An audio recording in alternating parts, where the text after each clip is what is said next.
boas tardes a todos e a todas. Quixera comenzar, pois, ante todo, dando as gracias ao Concello de Boiro pola invitación, e especialmente a Víctor Barbeito, que por moito que xa se dixo varias veces, non por eso dixe ser menos certo. A gran labor que está facendo aquí e que leva facendo varios anos, pois permite que hoxe estemos reunidos aquí, non? Vou intentar ser rápido e non meterme tampouco en demasiadas profundidades, porque o tema que toco é hasta certo punto moi específico e moi local, non? Aínda que o tema ou o título que poden ver é extraordinariamente amplo, porque dá para falar dende a industria lítica ata os mal de riñón das sociedades da prehistoria, non?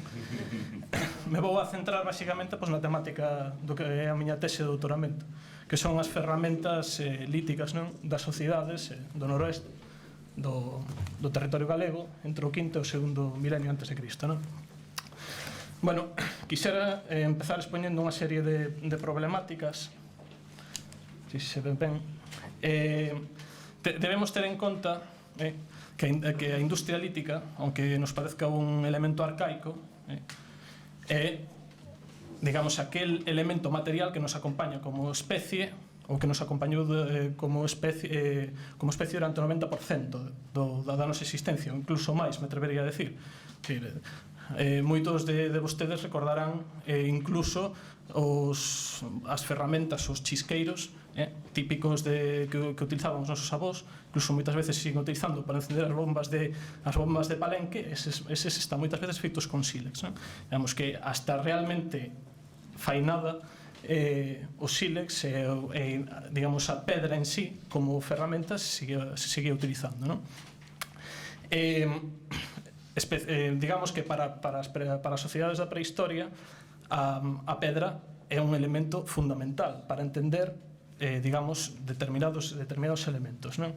Entender o seu nivel de desenvolvemento técnico, o cal é importante para saber hasta certo punto o propio desenvolvemento social dos grupos, non?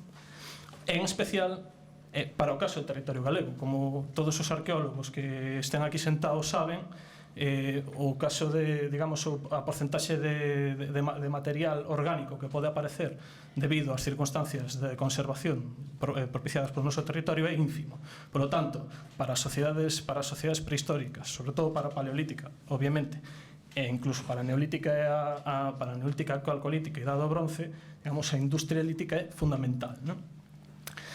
Pese a eso, a industria lítica, falando no caso concreto noroeste, foi frecuentemente ignorada, non? No marco dos estudios especializados. Pese a que existen, pois, traballos concretos, incluso tesis, digamos que, por exemplo, para a industria tallada neolítica ou calcolítica apenas existen traballos que teñan en conta máis de un xacemento. Por que se dá esta circunstancia? Precisamente pola dificultade de recoñecemento que existen nas industrias concretas que temos en este territorio, non?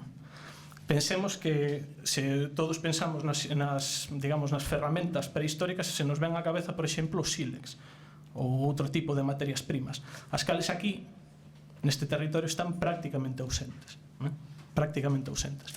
Entonces, aquí se explotarán, como veremos, outra serie de materias primas, as cales son difíciles de ler, son moi difíciles de ler. Incluso os especialistas necesitan anos de preparación para entender en moitas ocasións exactamente, digamos, as solucións técnicas que se empregaron, non? Por outra parte, faltan especialistas, digamos que hoxe en día non pasamos 2 ou 3 persoas que en toda Galicia nos dedicamos especificamente á industria lítica e á prehistoria recente, pois somos eu e unha compañeira, non?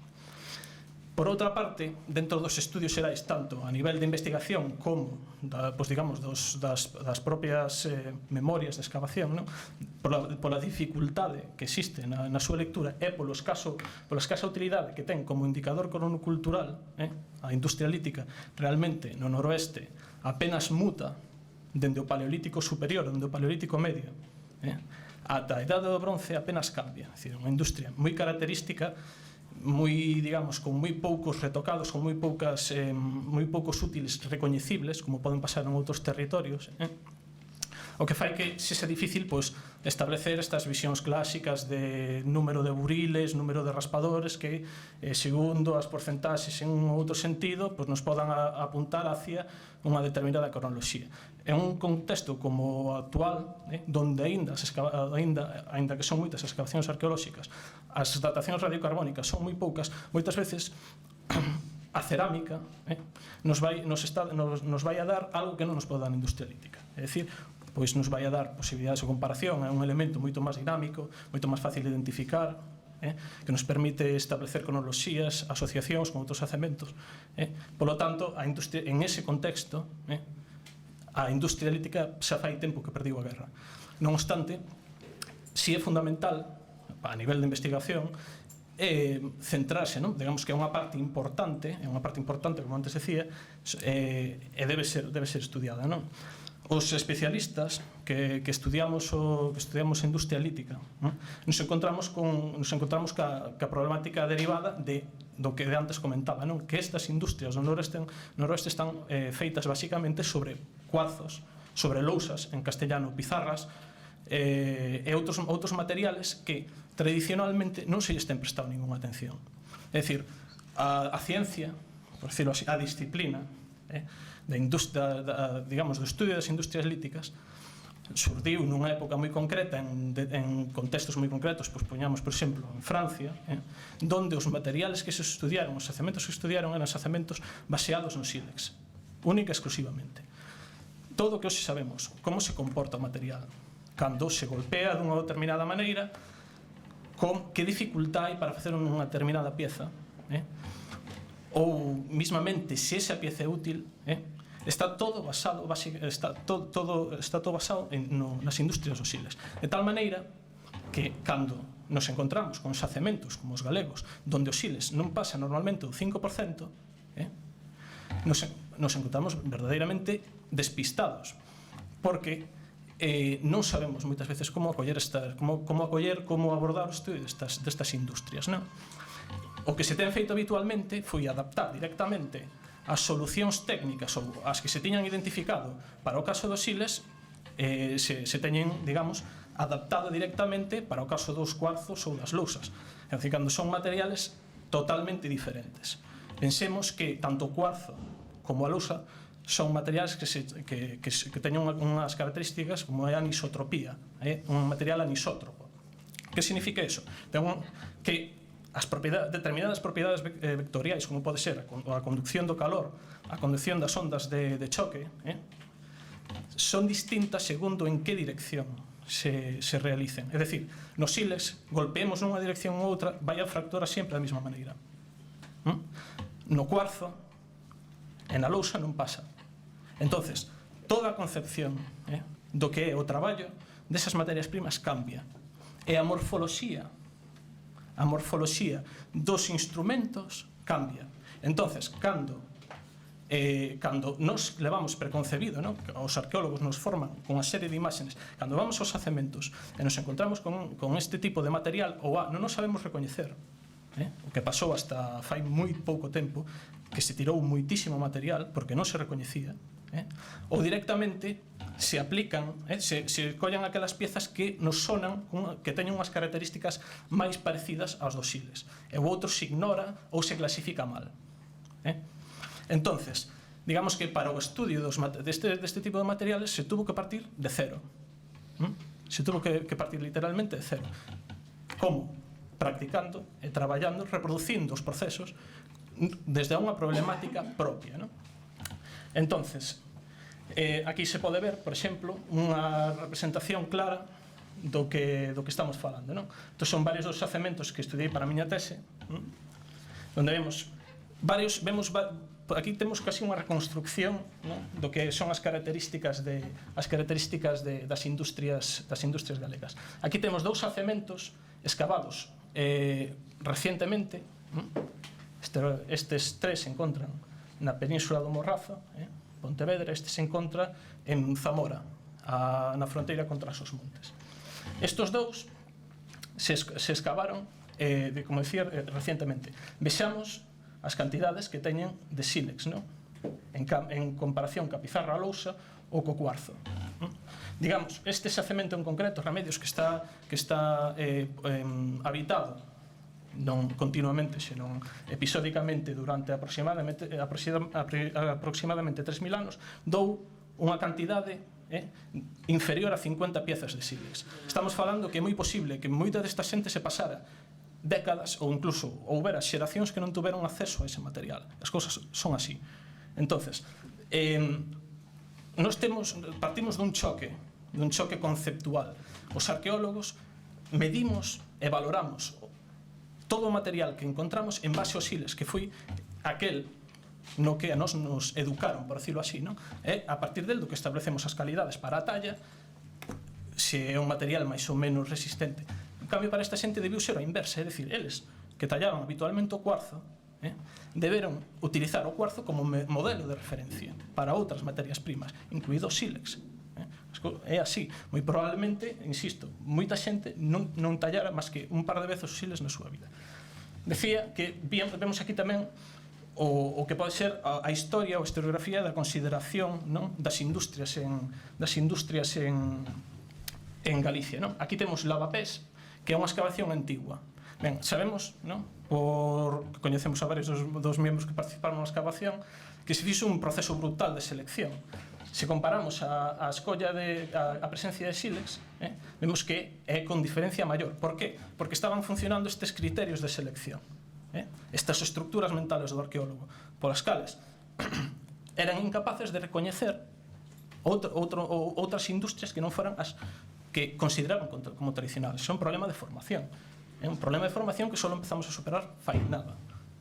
Entonces aquí se ve dun xeito claro, non? En cambio, se comprobamos o que pasa nos xacementos tubulares, poderemos ver que o sílex é maioritario. Isto é unha contradicción? Non. Dicimos que estas sociedades tiñan acceso ao sílex, pero, ou ben, non o traballaban, moitos destes elementos, moitas destas puntas de flecha de elementos en sílex que veñen, que se depositaron nos xacementos, viñan xa transformados, ou ben os transformaron eles, e digamos que abandonaron, ou digamos, destruíron esas pezas socialmente, non as utilizaron, senón que as reservaron para ser depositadas como un elemento de prestixio dentro dos ensovais megalíticos, non? Isto creou unha imaxe de dicotomía, non? Por un lado, sobre todo nos últimos anos, un movimento pendular entre unhas industrias locales basadas no cuarzo, basicamente no cuarzo, e o sílex. O cuarzo era local, se tallaba localmente, o sílex era de fora. Non sabe moi ben de onde. Sabemos que probablemente viñera de algún punto da península.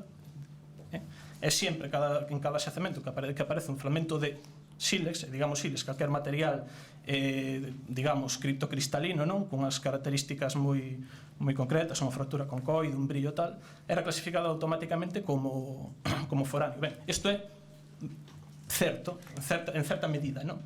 Pero non, tamén digamos que non é, hai que facer matices. No territorio, en Galicia, no noroeste, temos material criptocristalino do grupo do sílex, por decirlo familiarmente, e non é moito, pero digamos que si sería o suficiente como para ter sido explotado. E moi probablemente, ahora sabemos que en determinados xacementos se explotou.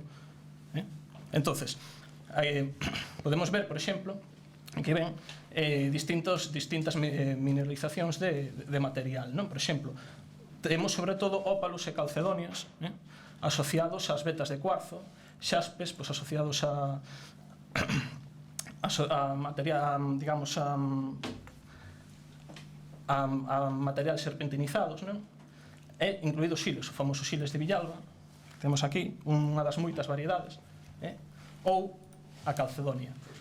Esta calcedonia é dunha calidade pasmante, é dicir, eu me atrevería a comparalo, porque teño tallado ambos os materiales ao dos grandes centros produtores da península, é dicir, o da, digamos, o de, por exemplo, Casa Montero, os sílex de Casa Montero, da zona de Madrid, que é un centro produtor que funciona durante o Neolítico e a Edad do Bronce, é dunha calidade semellante a esta calcedonia, e incluso este é sensiblemente maior dunha calidade sensiblemente maior a outros grandes centros produtores. Se me está ocorrendo o caso de Mucientes en Valladolid, onde o sílex, digamos, é dunha calidade bastante discreta, non? Entonces, sobre todo isto vai dirixido aos arqueólogos. Cada vez que nos encontremos un material destas características non vayamos a asociarlo directamente cun elemento foráneo, fora, digamos, distante, non? Aunque en moitos casos pasa, veremos, tamén hai outro material que probablemente sea local. Ben, este material, como poden ver, é bastante fácil de traballar. Estes son puntas de flecha experimentales que se fixeron para a tese. É fácil de traballar e dá digamos, é bastante, veremos como as puntas de flecha funcionan bastante ben, non? Non obstante, insisto, como víamos nos gráficos, o material básico do que se van a nutrir as sociedades prehistóricas do noreste vai ser o cuarzo, temos varios afloramentos, o cristal de roca, aquí temos un gran prisma, e as lousas, xistos, filitas, etc. Ben, sempre consideramos que este tipo de material é local, pero canto local? Cales son as áreas de adquisición ou as áreas onde se recolle? Para o caso, para o noso, perdón, se me quedaba este. En algúns casos, moito deste material local é dunha calidade, sin ser sílex, é dunha calidade excepcional. Isto é cuarcita. Cuarcita recollida do río Manzanas, a menos de 1 kilómetro do santuario. Este é un núcleo microlaminar experimental que fixen con percusión indirecta, que dou varias laminiñas. É unha cuarcita, pero que se talla como sílex.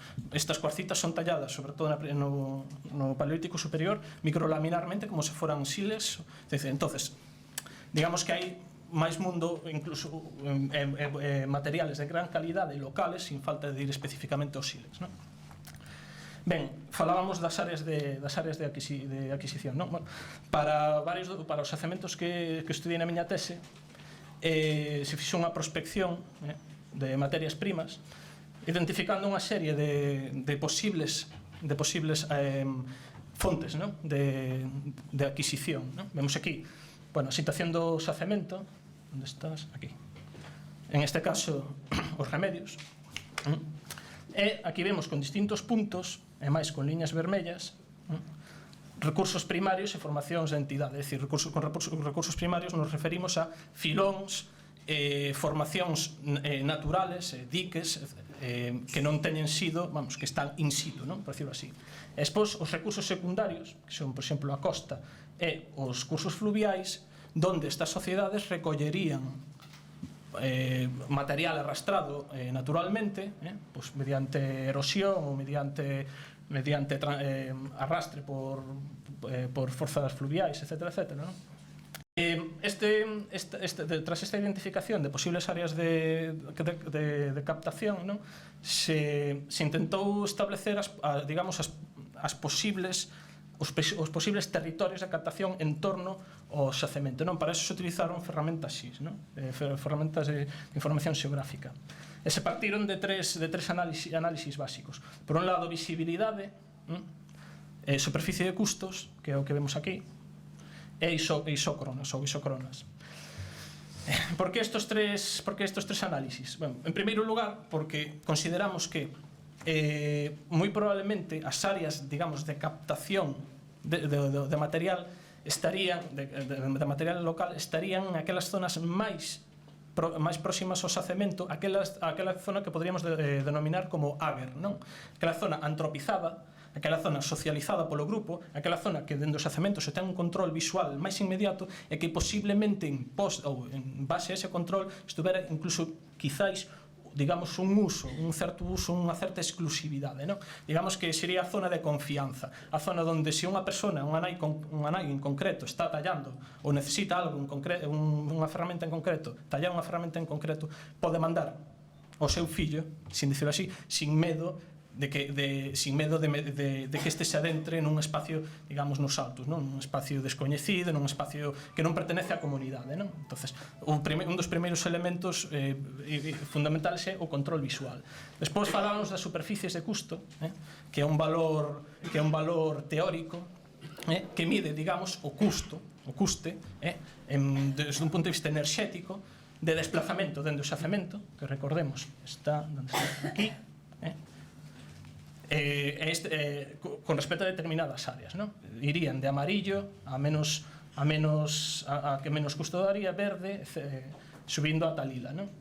Ben, obviamente, aquelas zonas que menos custo enerxético digamos, conlevaran para as sociedades, para os grupos prehistóricos, é moi probable que foran naquelas onde se desarrollarían o maior número de actividades, incluídas a captación de materias primas, non?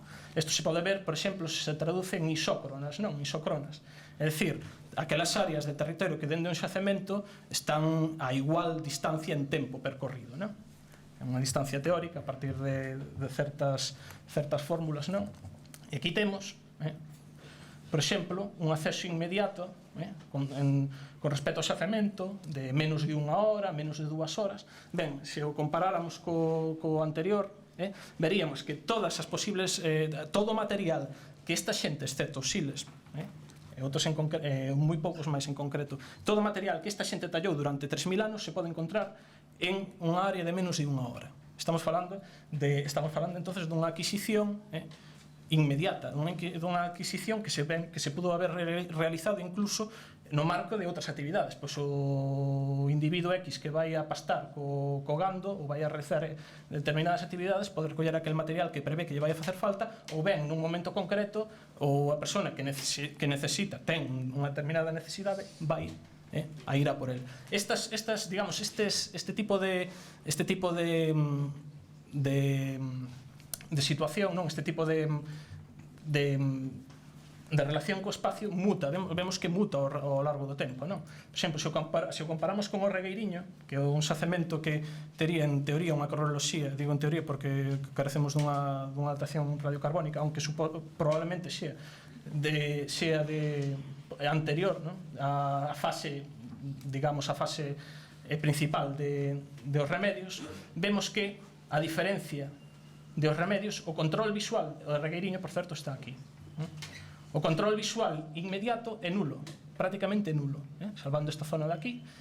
Este está orientado a outro lado en este caso, este a ría de Rande, o Estreito de Rande, a ría de Vigo está por aquí.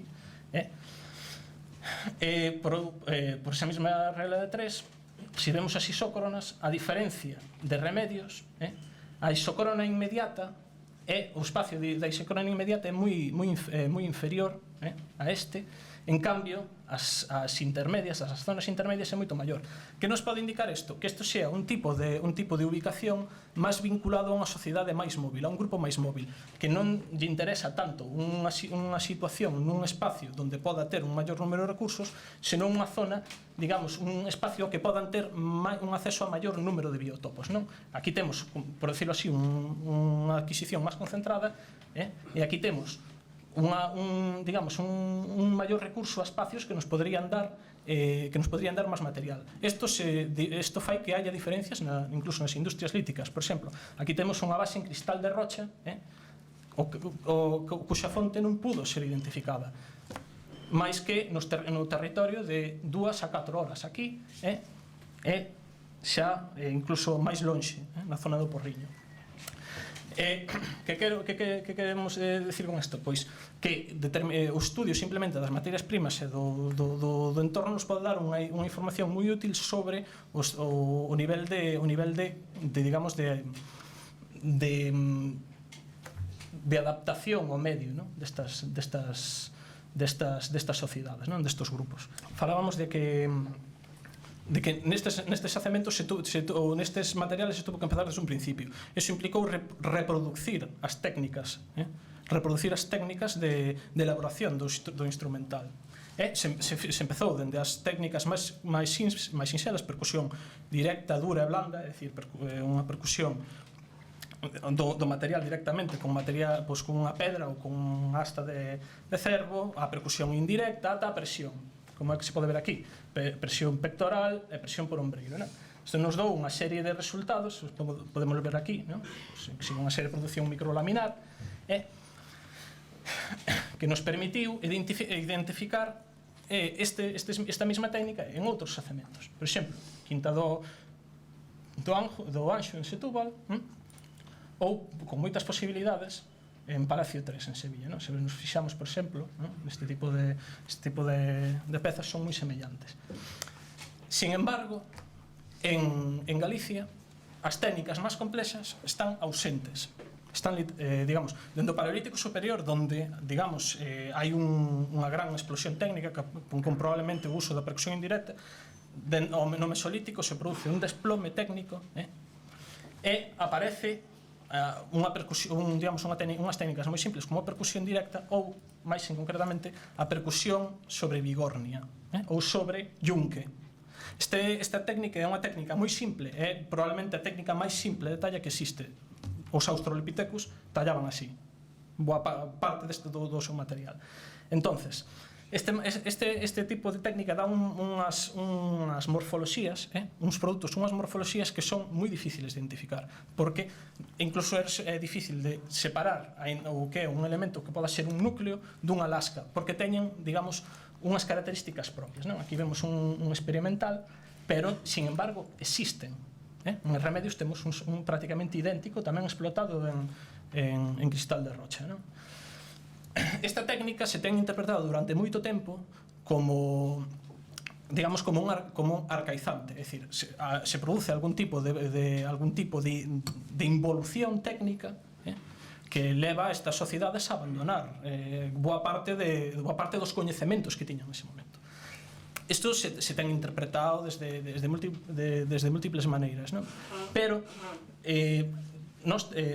pese ás problemáticas que existen nos contextos arqueolóxicos galegos, temos identificado, se ven este material, esta técnica é unha técnica que está de sustrato dende o Paleolítico Medio, se produce un boom no terceiro milenio.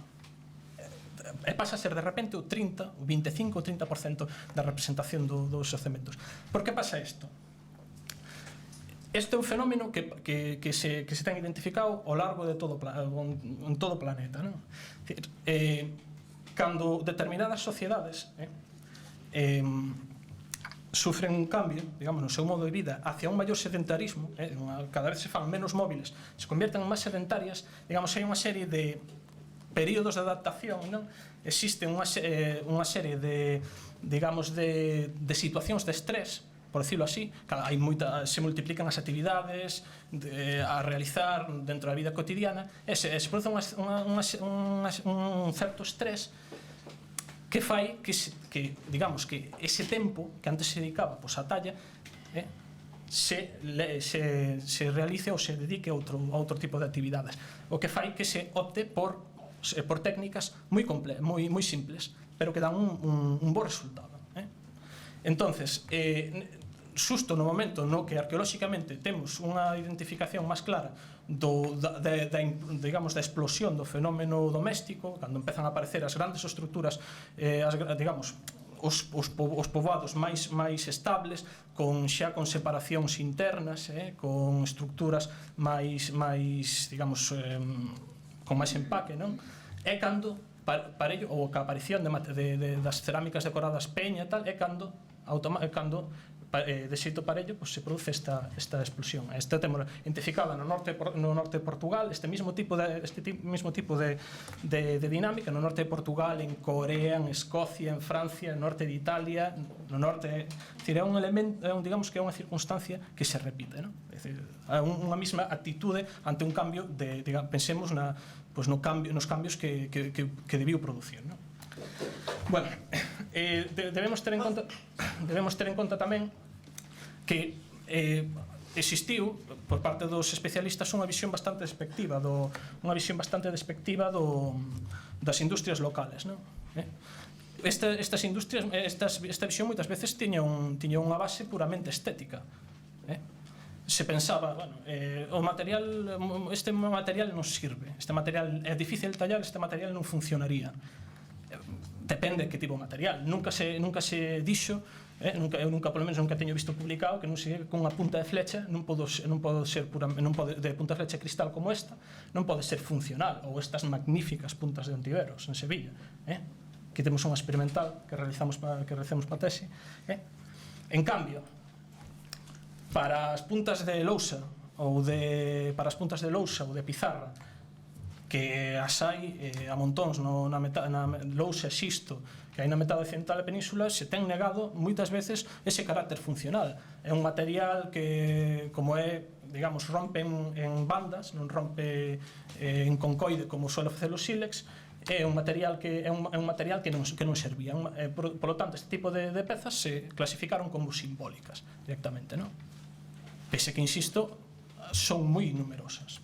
Ben, entonces o que fixemos foi probalas, non?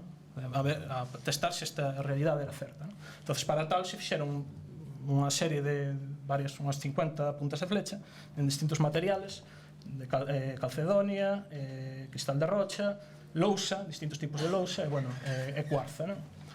E se comprobou, por exemplo, en canto á súa factura, que a lousa digamos, é un material ideal para facer puntas de flecha, porque rompe en láminas delgadas. Estas láminas delgadas só habría que retocalas periféricamente, e nos evitaría o engorroso, que é un dos traballos máis engorrosos cando se fai unha punta de flecha, que é adelgazala e calibrala, non? Equilibrala para que sea aerodinámica. Entonces, a lousa nos evita estos problemas directamente. Entonces, aquí donde en esta punta de flecha podes tardar entre crear o soporte, é dicir, a lasca, e despois facela podes tardar 1 hora, esta tardas 10 minutos. De tal xeito que levache máis tempo facer o ástil da punta de flecha que a propia flecha. Entonces, esas, en principio, non? O que parecía que non é material distinto, si ese material non sirve, non?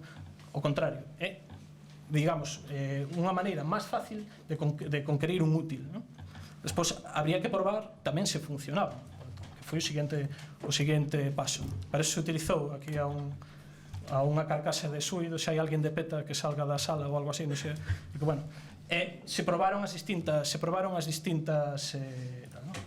aquí temos unha de lousa, a cal funcionou perfectamente, é dicir, cas de lousa conseguimos digamos, uns ratios de penetración idénticos aos da calcedonia ou aos do cristal de rocha. Por lo tanto, nin é un material malo, se talla mellor, se fan máis rápido as puntas de flecha, e as puntas de flecha aguantan o mismo e funcionan igual, vale?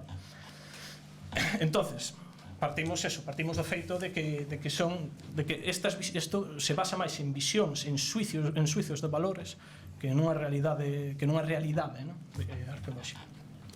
Este tipo de elementos, este tipo de artefactos son moi comuns, sobre todo nos contextos funerarios megalíticos, non?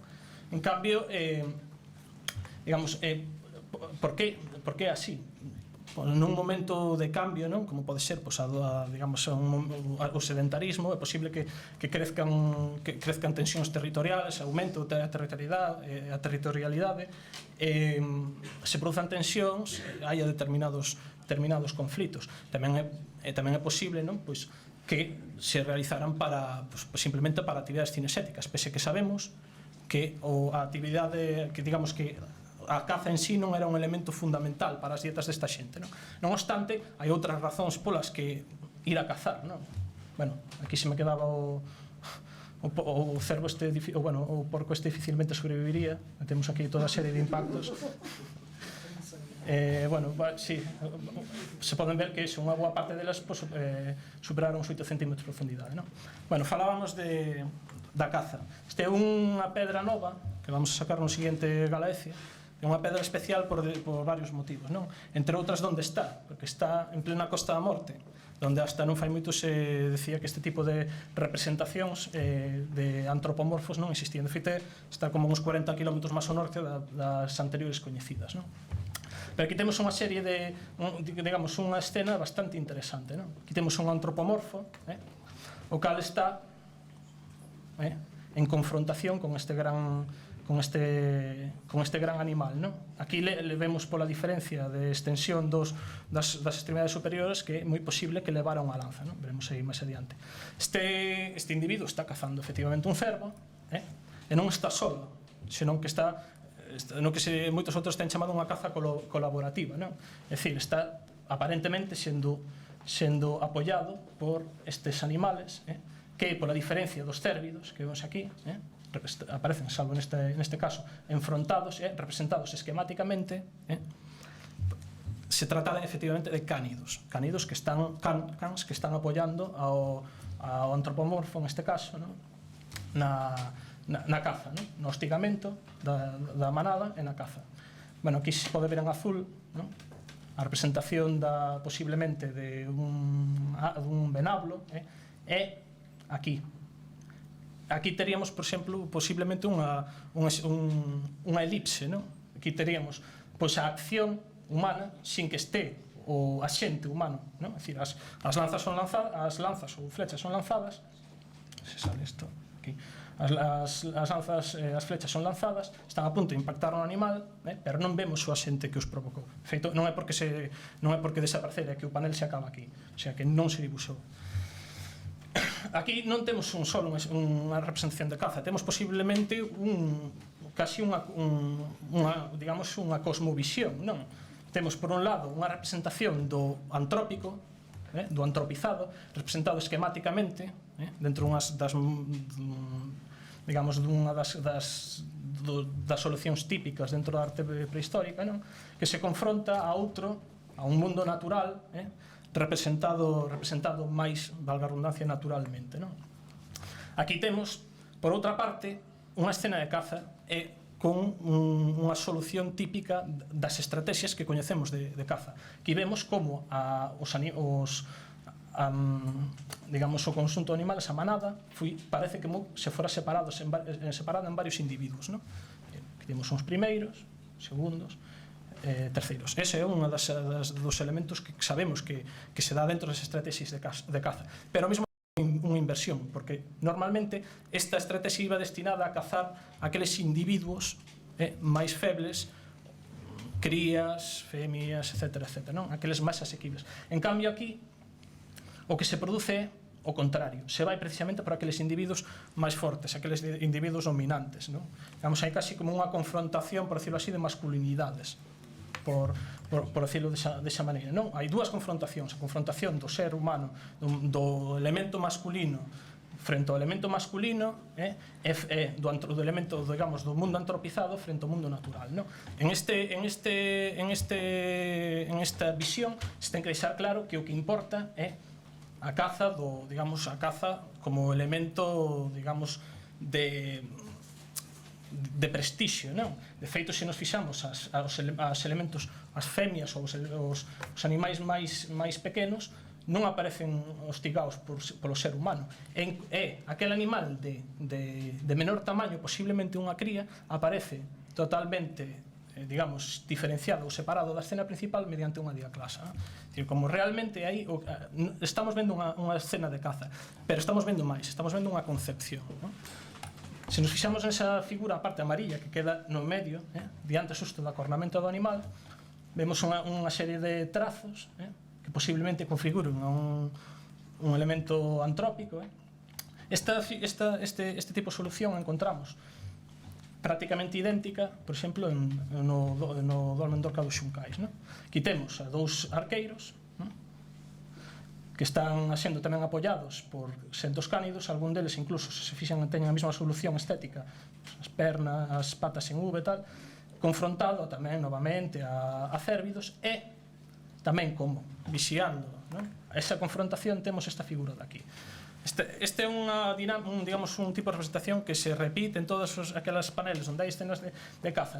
A figura, ou en boa parte deles, a figura dunha posible deidade, dunha posible divinidade que está vixiando, que está, digamos, como salvagardando o individuo ou protexendo. Entonces, aquí vemos como realmente neste panel hai unha visión, ou semella que se ten plasmado unha visión máis alada dunha propia escena de caza. Entonces, aqueles elementos, como as puntas de flecha ou as lanzas, que participan en este tipo de actividades, é posible que se viran imbuídas tamén un certo simbolismo. Eses elementos de potencia, etc. Falando das pedras como elementos ritual, este é un gran prisma, o Dolmen de Alberite, sin transformar, atopado en Nova Mendalberite, en Cádiz. Ese tipo, o cristal de rocha, os prismas en sí, son un elemento que é moi común dentro dos contextos prehistóricos. Se fixan en vermello, os puntos en vermello son contextos funerarios e os negros son os contextos domésticos. Fundamentalmente aparecen contextos domésticos, aparecen tanto en forma de cristales brutos, sin tallar, sin transformar, como en industrias. Estos cristales normalmente se teñen interpretado, os temos aquí en Galicia, os temos en Monte Campelo, os temos unha serie de xacementos, e dende os inicios do megalitismo hasta o final. Se teñen interpretado normalmente como elementos curativos, que propician a curación, elementos, obxetos envoltos en actividades chamánicas, elementos que nos sirven, que servirían para a comunicación co máis alá, co mundo dos espíritus. Moitas destas visións que continúan na actualidade. É así. Poñendo o caso, calquera que busque cuarzo en Google se vai encontrar cousas deste tipo. É dicir, o poder curativo dos cuarzos. As bolas de cristal originalmente eran cristales de berilo que servían para comunicarse co espíritus, para saber, para saber acerca do noso futuro, etc. Eran originalmente cristales de berilo e prismas, que despois foron máis adiante sustituídos. Este, moitos de ustedes lle sonará, é viso de cristal en Celanova, en Ourense.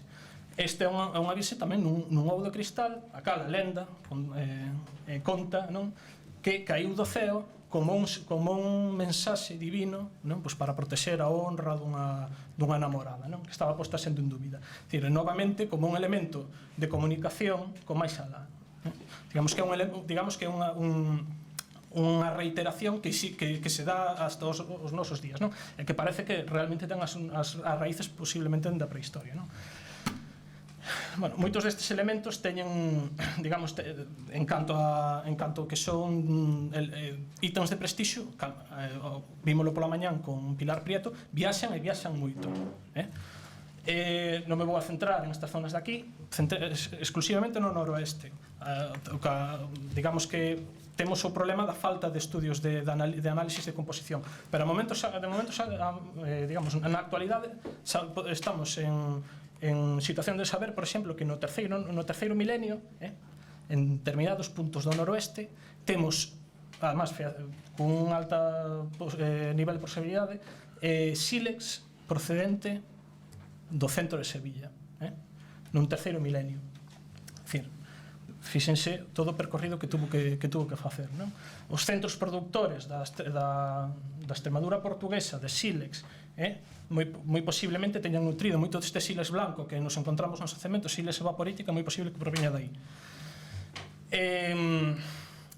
Por exemplo, sabemos que unha hacha atopada en Maraviu, en Asturias, ten a súa orixe petrográfica máis probable na zona de Santiago de Compostela. Pero incluso se vamos máis alá, estes intercambios se farían incluso a nivel continental ou, digamos, internacional, desde os critérios actuales. Estes se centrarían basicamente en aqueles elementos estéticos que, igual que nos prismas, ve un color verde. A variscita, aquí temos os principales centros productores, Cantinturer e Palazuelos, cas áreas de distribución teóricas, feitas polas analíticas de Edo e Villalba fai xa uns anos. Este tipo de material ten aparecido en dólmenes aquí, o cal nos leva a posibilidade bastante probable que se puderan ter feito intercambios incluso por vía marítima, pero os cales podrían estar atestiguados por outro tipo de material que aparece, posiblemente cerámica, Castellic, outro tipo, Siles, posiblemente Bergerac Croix ou Gran Plexigny, posiblemente teñamos dese tipo de siles de gran calidad na cornisa cantábrica. Un dos elementos máis característicos son este tipo de hachas tamén, novamente verdes, espectaculares, que aparecen en distintos puntos da península, Ávila, Palencia, Braganza, Sabadell, feitas de jadeíta ou de serpentinita, cuxa orixe máis probable está está nas grandes minas deste material dos Alpes. Claro, hai un problema, boa parte deste material aparece descontextualizado. Temos que pensar que durante o siglo XIX e antes houve un gran mercado deste tipo de anticuarios que se intercambiaban, pero tamén é posible, algunha delas, por exemplo, estou pensando en Bragança ou en Sabadell, aparecen nas zonas de cercanías dos centros produtores de bauxita. É posible que houbera un intercambio destes elementos, incluso as posibles imitacións locales nos estarían falando de posibles modelos reinterpretados. Aquí temos estas grandes hachas superpulidas de gran tamaño, ou un dos casos máis claros é, por exemplo, Dima, en Vizcaya, que é de material francés, este sí, é o de Carapito, a grande hacha de Carapito.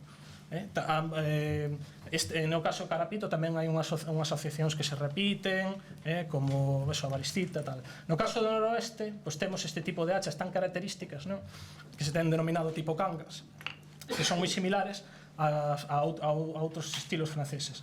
Pois ben, esta de aquí, aparecida en Vilapedre, é moi posible que se trate tamén de jadeíta francesa. Aquí temos exemplos en silimanita ou fibrolita que posiblemente sean locales, quizás da meseta do sistema central, non sabemos moi ben. Aquí temos as distribucións, non só viaxan estes elementos, viaxan creencias ou rituales asociados. Aquí temos a Petit Roux en Morbihan, en Francia, na Bretaña, onde apareceron unha serie destas hachas depositadas en vertical. Ben, este tipo de deposición en vertical é ampliamente coñecido dentro do megalitismo atlántico, e no noroeste temos varios exemplos, e probablemente houbera máis se non fora o nivel de destrucción que se ten feito. Neste caso en Monte Campelos, como vemos a ver aquí, o cincel depositado en vertical. Estes elementos funcionaban como elementos de prestixio. Aquí temos unha reconstrucción da Mamo de Chousanova en Silleda. Damos as gracias a que está aquí presente a María Jubóveda por as posibilidades de estudiar estes materiales. Que aquí aparece un asuar conformado no cal a cámara estaba totalmente intacta, na cal apareciu o colar ca forma na que foi depositada, conformado, feito por Baristita, por contas de Baristita e de ámbar. O ámbar posiblemente da rexión de Cantabria. Aquí temos tamén estas magníficas hachas de fibrolita, e ao mesmo tempo temos un afilador bastante usado. Se ve que o paisano era un sentimental e colleu as mesmas pezas que usaba en vida, as acompañou en morte, que nos dá unha interesante visión de que o feito que incluíran este pulidor, porque un pulidor para estas piezas nos fai pensar de que realmente pensaban que este individuo iba a utilizar esas pezas nun más alá, que probablemente fora unha reproducción máis ou menos idealizada do más acá, por decirlo así. Aquí vemos a situación de cada un deles. E, xa a rematar, por fin, tamén temos certos elementos simbólicos, máis alá do que víamos de costumbres comuns. Mesma representación, la cosa, de Cin, exemplos españois, exemplos franceses, tamén da mesma zona en Morbihan, e tamén en Morbihan volvemos á costumbre dos prismas. Aquí temos unha serie de posicións de elementos, temos unha serie de materiales comuns, unha serie posiblemente de creencias comuns, e que nos indican que estas dúas zonas da fachada atlántica estuveron en contacto durante boa parte da prehistoria. Entonces, quedémonos basicamente con unha serie de ideas, que o material que temos en Galicia é un material que local, pero Galicia ao mesmo tempo non estuvo fora, como decía Pili Prieto pola mañán, non estuvo fora. Galicia estaba en Europa nesa época, o noroeste estaba en Europa, e ao mesmo tempo ese material non simplemente representa ou non simplemente é un exemplo de determinadas actividades, é un elemento para chegarnos incluso, digamos, a visión do mundo que teñen estas xentes. E nada máis.